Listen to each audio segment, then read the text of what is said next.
नाम सब संत करते मंगलाचरण नाशत विघ्न अनंत स्वामी करते मंगलाचरण नाशत भरम अनंत। बोलो जयकारा बोलो मेरे श्री गुरु महाराज के जय। जगपुरी निवासी भगवान की बोलो परम पूजनीय श्री संत ब्रह्मानंद महाराज की जय। बोलो जुगल जोड़ी सरकार की जय। बोलो श्रीमद् भागवत महापुराण की जय। श्री कृष्ण गोविंद हरे मुरारी नाथ नारायण वासुदेवा। श्री कृष्ण गोविंद हरे मुरारी नाथ नारायण वासुदेवा। हे नाथ नारायण वासुदेवा हे नाथ नारायण वासुदेवा। हे नाथ नारायण वासुदेवा हे नाथ नारायण वासुदेवा। श्री कृष्ण गोविंद हरे मुरारी। सभी बोलोगे नारायण वासुदेवा। श्री कृष्ण गोविंद हरे मुरारी हे नाथ नारायण वासुदेवा। श्री कृष्ण गोविंद हरे मुरारी हे नाथ नारायण वासुदेवा। हे कृष्ण गोविंद हरे मुरारी हे नाथ नारायण वासुदेवा। दिलाओं को पहले सभी संतों को श्री गुरुदेव जी के चरणों में आने की, सत्संग समागम की, गुरुदेव के दर्शन और दीदार पाने की, श्रीमद् भागवत 68 तीर्थों की शुभ पावन तीर्थ यात्रा की प्रारंभता की सभी संतों को सभी भक्तों को लाख लाख बधाइयाँ लाख लाख बधाइयाँ लाख लाख बधाइयाँ लाख लाख बधाइयाँ कि आज श्री गुरु महाराज जी व प्यारे श्री महाराज जी के पावन आशीर्वाद से मोक्ष द्वार कुटिया पर बैठकर श्रीमद् भागवत महापुराण की प्रारंभता करवाने के लिए हम सभी आए कि पीछे जो समय जो जीवन के अंदर समय जैसा भी आए स्थितियां जैसी भी आ जाए तो गुरुदेव को भी पता है हमको भी पता है। गुरुदेव आप जानी जान है, कृपा निधान है, भक्त वत्सल है कि जैसा चाहेंगे वैसा करवाएंगे। कि हमने तो गुरुदेव की मौज के अंदर मौज को मिलाना है कि जो सतगुरुदेव का हुक्म सबके ऊपर हो जाए तो हुक्म के पाबंद होकर जो जिज्ञासु चलता है उनकी आज्ञा और मौज के अंदर रहता है तो उसके जीवन के अंदर तो सतगुरुदेव आए हुए दुख भी किसमें बदल देते हैं, सुख में, खुशियों में कि गुरुदेव कि राजी है हम उसी में, राजी है हम उसी में जिसमें तेरी रजा है।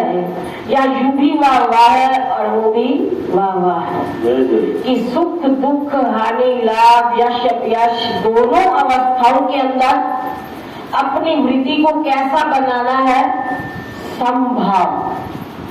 जब हमारी वृत्ति समान रूप से समवर्ती बन जाएगी तो हमें ना कोई अच्छा ना कोई बुरा कुछ भी नजर नहीं आएगा। कि केवल क्या नजर आएगा कि एक तू ही तू, कि वो मालिक ही नजर आएंगे, सतगुरुदेव ही हम सबको नजर आएंगे और उनकी नजरों के अंदर जो आ जाता है कि जो सतगुरुदेव की नजरों में आ जाता है वो गुरुदेव से सब कुछ पा जाता है। तो आज सतगुरुदेव ने कृपा की और आगे भी कृपा को करेंगे। तो अब उनकी मौज के साथ मौज को मिलाते हुए सभी अपनी हाजिरी को लगाओगे कि ये 68 तीर्थों की शुभ पावन यात्रा किसी को सप्ताह भागवत सुनने को मिलती है और किसी को कितने दिन की मिलती है और हमें 68 तीर्थ, ये 68 दिन का प्रोग्राम लगातार जहाँ जहाँ सतगुरुदेव हमें ले जाएंगे हमने वहाँ वहाँ चलना है। जहाँ सतगुरुदेव का आसन श्रीमद् भागवत चलकर जाती है तो वो धरती क्या होती है, भाग्यशाली होती है, किस्मत वाली होती है जहाँ सतगुरुदेव के चरण जाते हैं। तो आओ सभी अपनी हाजिरी गुरुदेव के चरणों में लगाते हुए सभी ने मिलके बोलना है। गुरु जी तेरे चरणों में कोटि कोटि प्रणाम, गुरु जी तेरे चरणों में कोटि कोटि प्रणाम, महाराज जी तेरे चरणों में कोटि कोटि प्रणाम, महाराज जी तेरे चरणों में कोटि कोटि प्रणाम।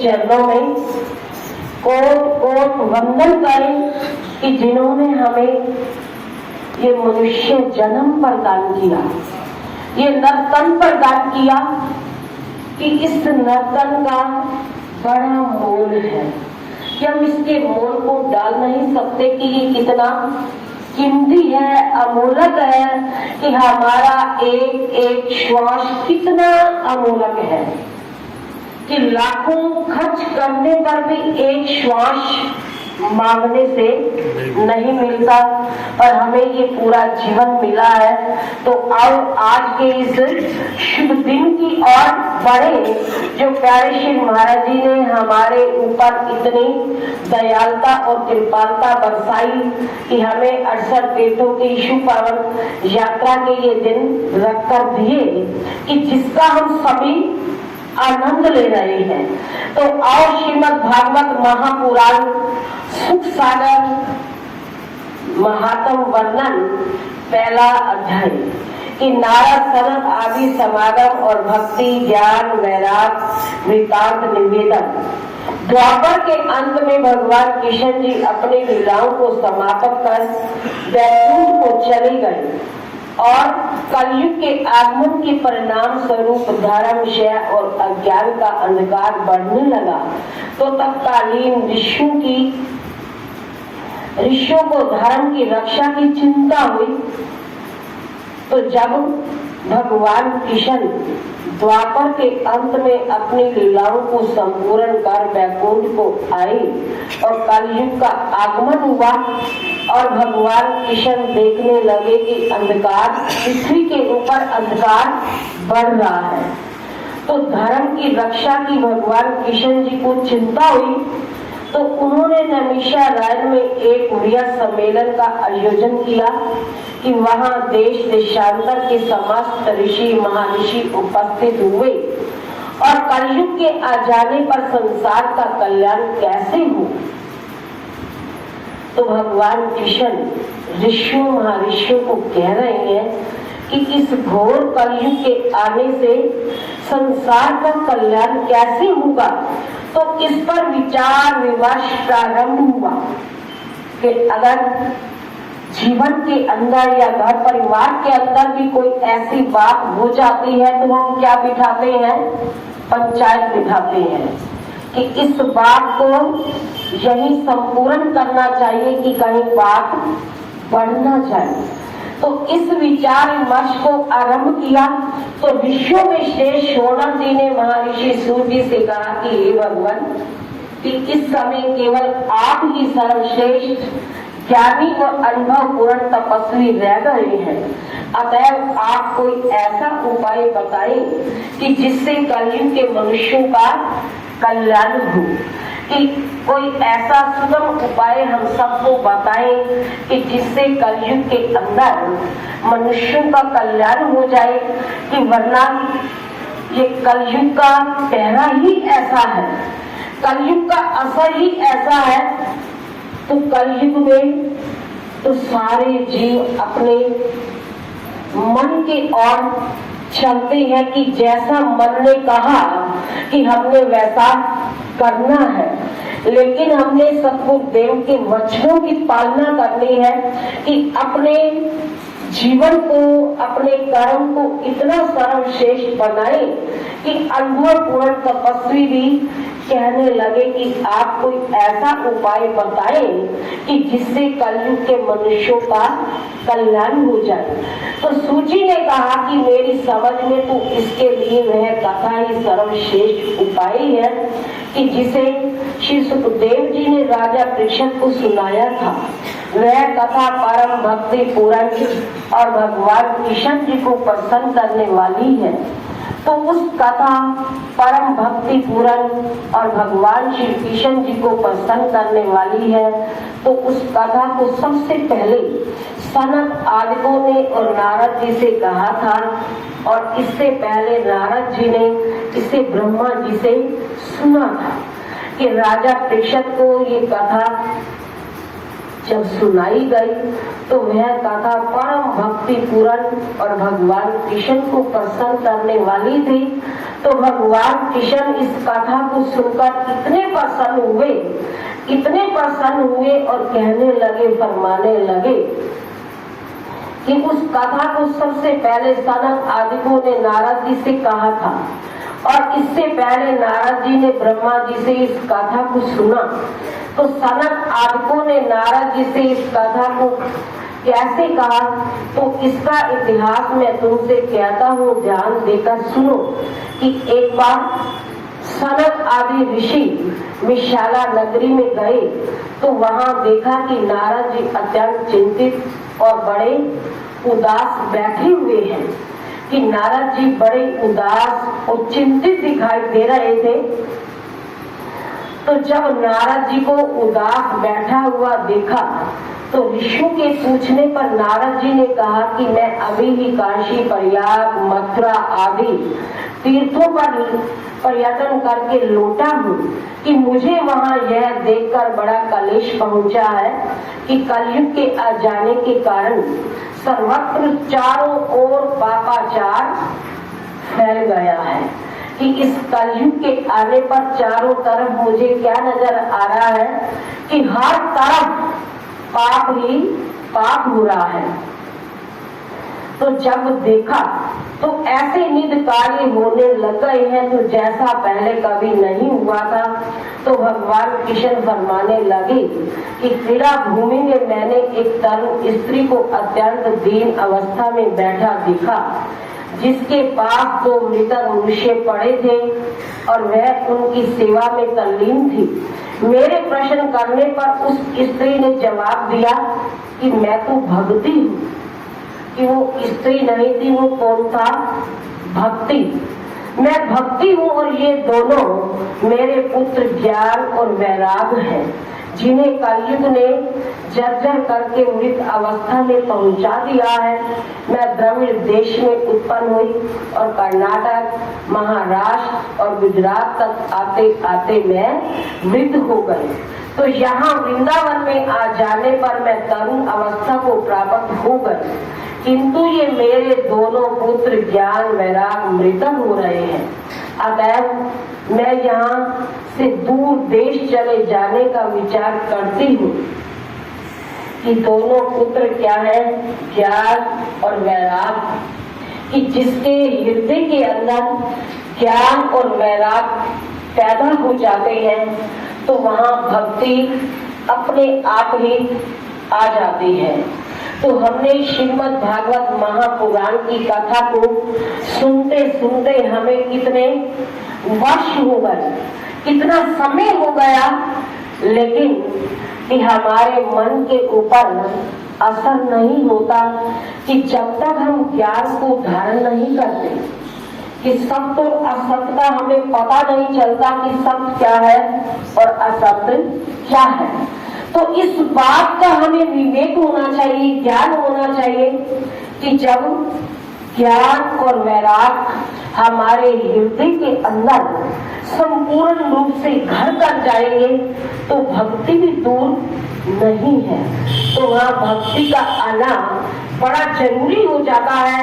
अतएव मैं यहाँ से दूर देश चले जाने का विचार करती हूँ। यह बात मेरी समझ में नहीं आई कि इस स्थान का यह विपरीत प्रभाव कैसे हो। मैं युवा हो गई और मेरे पुत्र युवा नहीं हुए। यदि इसका कारण आप कुछ जानते हैं तो हमें बताइए। तो नारद जी ने कहा कि कलयुग के कारण ज्ञान और वैराग लुप्त प्राय हो रहा है, कि इस कलयुग के आने के कारण ज्ञान और वैराग क्या हो गए हैं, लुप्त हो गए हैं, छिप गए हैं। ज्ञान और वैराग लुप्त प्राय हो गए हैं, केवल एक भक्ति ही मनुष्य के लिए कल्याणप्रद मार्ग अवशेष रह गया है। तो इसलिए लिखा है कि कलयुग केवल नाम आधारा, सिमर सिमर नर उतर नहीं पारा, कि जब दिल के अंदर, मन के अंदर भक्ति, ज्ञान और वैराग आ जाते हैं तो वहाँ कलयुग नहीं रहता, कि इस कलयुग के आ जाने के कारण ही ज्ञान और वैराग छिप गए हैं। केवल एक भक्ति ही मनुष्य के लिए कल्याण करने वाली है। यहाँ वृंदावन में भक्ति नाच रही है, अतएव तुम यहाँ आकर तरुण हो गई हो, तो यह कोई आश्चर्य नहीं है। तो भक्ति ने कहा कि राजा परीक्षित ने कलयुग को स्थापित कर अच्छा काम नहीं किया। तो नारद जी ने कहा कि हे राजा परीक्षित, कि राजा परीक्षित कलयुग को मार डालने के लिए उद्यत हो गए थे, परंतु वह उनकी शरण में आ गया और राजा ने यह समझकर कि अन्य युगों के जप तप समाधि आदि के फलों से कहीं श्रेष्ठ फल कलयुग में केवल भगवान कृष्ण के गरुड़ अनुवाद से प्राप्त हो जाता है। कि कलयुग के अंदर, कि जो अन्य युगों के अंदर जप तप समाधि आदि फलों से कहीं श्रेष्ठ फल कलयुग में केवल जो भगवान कृष्ण के गुण अनुवाद को अपने मुख से उच्चारण करता है, गाता है, तो उसका ये जीवन सफल हो जाता है। अतएव उन्होंने कलयुग को छोड़ दिया और वह प्रतिष्ठित हो गया। अब तो ज्ञान बीज के स्थान पर भूसा बोने के समान निष्फल हो गया है और तीर्थों का फल भी चला गया। तो ऐसी स्थिति में भक्ति के अतिरिक्त धर्म, ज्ञान आदि में कुछ भी सार तत्व नहीं रह गया। कि सार तत्व है तो भगवान कृष्ण की भक्ति के अंदर है, कि हमने सतगुरुदेव की बताई हुए वचनों को, ज्ञान और वैराग को अपने हृदय के अंदर धारण करना है। कि जब हमारे हृदय के अंदर जप तप ध्यान समाधि हमारे हृदय के अंदर बस जाएंगे तो हमें जीवन के अंदर वो सुख और चैन और आनंद आने लगेगा, कि जिस आनंद के मिलने से ये संसार क्या नजर आता है कि ये तो झूठा है, कि केवल सतगुरुदेव का नाम ही अजर और अमर है, अविनाशी है। तीनों कालों के अंदर सत्य रहने वाला है कि सत्य ने तो सत्य ही रहना है। तो इसलिए रामायण के अंदर एक चौपाई आती है कि सत्य असत्य का करो विचारा, राम सत्य मिथ्या संसारा, कि केवल मालिक का नाम ही सत्य है और ये संसार तो असत्य है, झूठा है, कि हमने झूठ का साथ नहीं देना, कि हमने देखना है सत्य वस्तु आत्मा को, कि जिसको सत्य वस्तु आत्मा की पहचान हो गई तो समझो उसका जीवन अजर और अमर हो गया। तो ये सतगुरु देव की हमारे ऊपर महान कृपा है, दयालुता है, कृपालता है कि हमें ये 68 तीर्थों का शुभ अवसर प्रदान हो रहा है। तो गुरुदेव के चरणों में हम सबकी हाजिरियां कैसी होनी चाहिए संपूर्ण रूप से, कि गुरुदेव को भी पता चले कि हमारे भक्त प्रेमी कितने सतगुरु देव को मनाकर पूज कर चलते हैं, कि पहले अपने गुरानो मनाइए जब भी कोई कम करिए, कि ये हम सभी जिज्ञासुओं का फर्ज है, धर्म है, कर्तव्य है कि जहाँ सतगुरु देव का बुलावा हो तो हम भी वहाँ बड़े भाव से पहुँचे।